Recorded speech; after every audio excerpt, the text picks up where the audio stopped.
In this lesson, we're going to talk about debits and credits. So in the previous lesson, we talked about the T accounts, which is the manual way of doing things, where the debits were on the left and the credits were on the right. So I'm going to kind of walk through accounts and how debits and credits affect them. So we're just going to review in this first part balance sheet accounts. So assets are debit balances. So debits increase assets, credits decrease asset. An example is when you debit money in your bank account, you're increasing it or debiting it. When you write a check, you're decreasing it or crediting it. Now, to totally confuse you, banks use those terms backwards. You want to follow this method for doing bookkeeping. Liabilities are the opposite. You owe money out, right? So when you want to increase your liability account, you're going to do a credit, and you're going to reduce it, you're going to do a debit.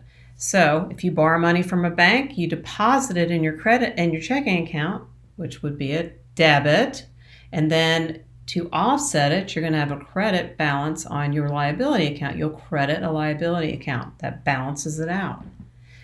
Equity accounts are also credit balances. We don't often do a whole lot to equity accounts. Those are generally looked at year end and automatically done for us, but they are also a credit balance and as opposite of a asset account. Now, one more step as we learned about the T accounts is that with T accounts, you will always have a debit and at least a debit and a credit. Occasionally you have some split transactions, but the other side can be without, like our first example was within the balance sheet.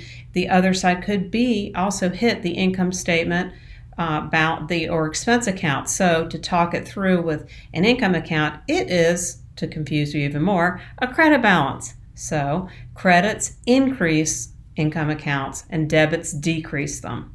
Cost of goods sold have debit balances as well as an expense account. So if you let me give you an example. You write a check for office expense. You will credit the bank because you're reducing the bank, and you're debiting office expense of your supplies that you just purchased. And that is how debits and credits work. And thankfully, to remind you, this is what's so great about using financial software is a lot of this is done for you, but when you are working within the program, it's good to have an understanding of what debits and credits are.